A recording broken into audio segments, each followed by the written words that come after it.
విశాఖ పెంచిన petrol, diesel ధరలను తగ్గించాలని డిమాండ్ చేస్తూ రాష్ట్ర పార్టీ పిలుపు మేరకు గాజువాకలో వైఎస్సార్ కాంగ్రెస్ పార్టీ నాయకులు నిరసన కార్యక్రమం చేపట్టారు. పార్టీ గాజువాక సమన్వయకర్త తిప్పల దేవన్ రెడ్డి ఆధ్వర్యంలో మాజీ ఎమ్మెల్యే తిప్పల నాగిరెడ్డి, వార్డు అధ్యక్షులు, అనుబంధ సంఘాల నాయకులు తహసీల్దార్ కార్యాలయం వద్ద ఆందోళన నిర్వహించారు. అనంతరం పోలీస్ స్టేషన్ కూడలిలో కొద్దిసేపు రాస్తారోకో చేపట్టి నినాదాలు చేశారు. తర్వాత రెవెన్యూ అధికారులకు వినతిపత్రం సమర్పించారు. ఈ సందర్భంగా తిప్పల దేవన్ రెడ్డి మాట్లాడుతూ ఎన్నికల ముందు ఇచ్చిన హామీలను ప్రభుత్వం నిలబెట్టుకోలేదని ఆరోపించారు.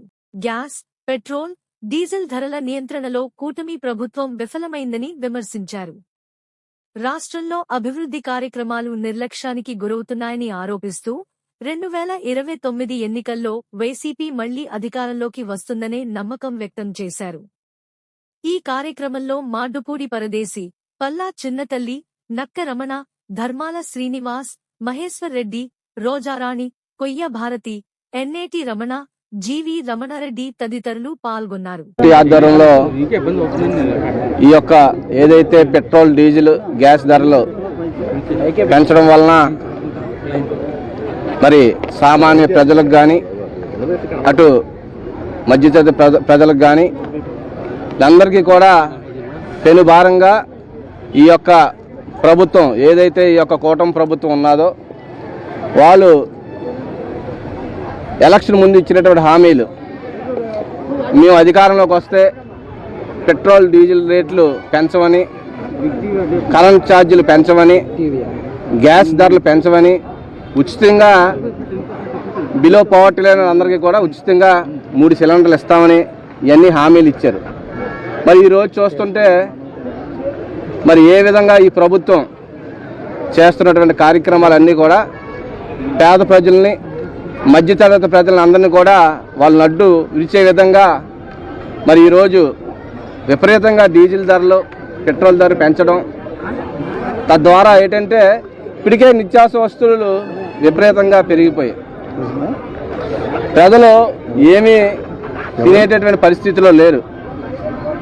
మరి ఈరోజు ఇప్పుడు పెంచినటువంటి ఈ డీజిల్, పెట్రోల్ ధరల వల్ల మరింత మరి ఈ యొక్క నిత్యావసర వస్తువులన్నీ కూడా విపరీతంగా ఆల్రెడీ పెరిగి ఉన్నాయి. ఇప్పుడు ఇంకా విపరీతంగా పెరిగేటువంటి అవకాశాలు ఎక్కువగా ఉన్నాయి. మరి దీని మీద ఈ చంద్రబాబు నాయుడు గారు కానీ, పవన్ కళ్యాణ్ గారు కానీ ఎలక్షన్ ముందు మీరు ఇచ్చినటువంటి హామీలు అన్నీ గాలికి వదిలేసి ప్రజలను ఇబ్బంది పెట్టేటువంటి కార్యక్రమంలో చేయడం జరుగుతుంది. రాష్ట్రంలో సామాన్యుడు ఏ విధంగా బతకగలడు, ఏ విధంగా తినగలడు అన్నది ప్రతి ఒక్కరు కూడా ఆలోచిస్తున్నారు. మీరు చెప్పినటువంటి మాటలకి, హామీలకి, ఇప్పుడు మీరు చేస్తున్నటువంటి కార్యక్రమాలకి ఎక్కడా పొందడం లేదు. దీని మీద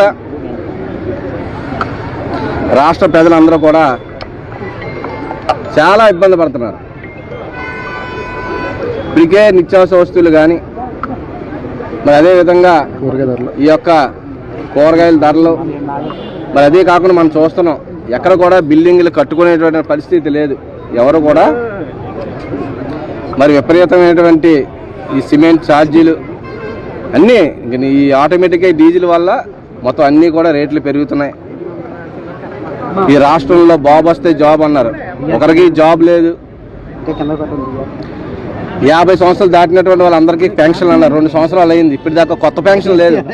ఏదైతే వైఎస్ఆర్ కాంగ్రెస్ పార్టీ జగన్మోహన్ రెడ్డి గారి ఆధ్వర్యంలో ఏదైతే పెన్షన్లు ఇచ్చారో అదే పెన్షన్లు కొనసాగిస్తున్నారు తప్ప గత 2 సంవత్సరాల నుంచి బీసీ, ఎస్టీ, మైనార్టీలు అందరికీ కూడా 50% 50 సంవత్సరాలు దాటిన ప్రతి ఒక్కరికి కూడా పెన్షన్ అన్నారు.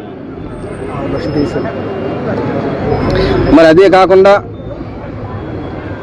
మొత్తం ఈ రాష్ట్ర వ్యాప్తంగా మనం చూస్తాం రైతులు ఏ విధంగా బాధపడుతున్నారు.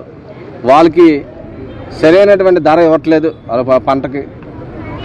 మరి ఇప్పుడు ఈ యొక్క డీజిల్, పెట్రోల్ పెరగడం వల్ల రైతులకు నష్టపోతున్నారు, ఇటు వాహనదారులు నష్టపోతున్నారు, ఆటో డ్రైవర్లు నష్టపోతున్నారు, ఈ క్యాబ్ డ్రైవర్స్ నష్టపోతున్నారు.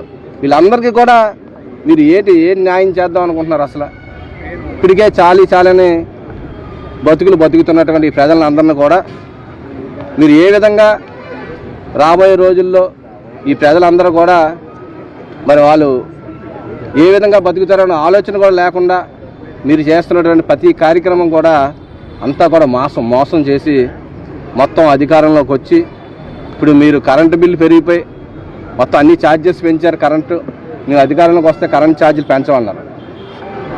కరెంట్ ఛార్జీలు పెంచి, పెట్రోల్ ధరలు పెంచి, డీజిల్ ధరలు పెంచి, గ్యాస్ ధరలు పెంచి అన్నీ కూడా విపరీతంగా పెంచి ఈ ప్రజలు జీవితాలతో ఆడుకుంటున్నారు. మరి రాబోయే రోజుల్లో మరి అటు రైతులైతే ఇంక చెప్పవసరం లేదు. పంటకు గిట్టుబాటు ధర లేక మోసం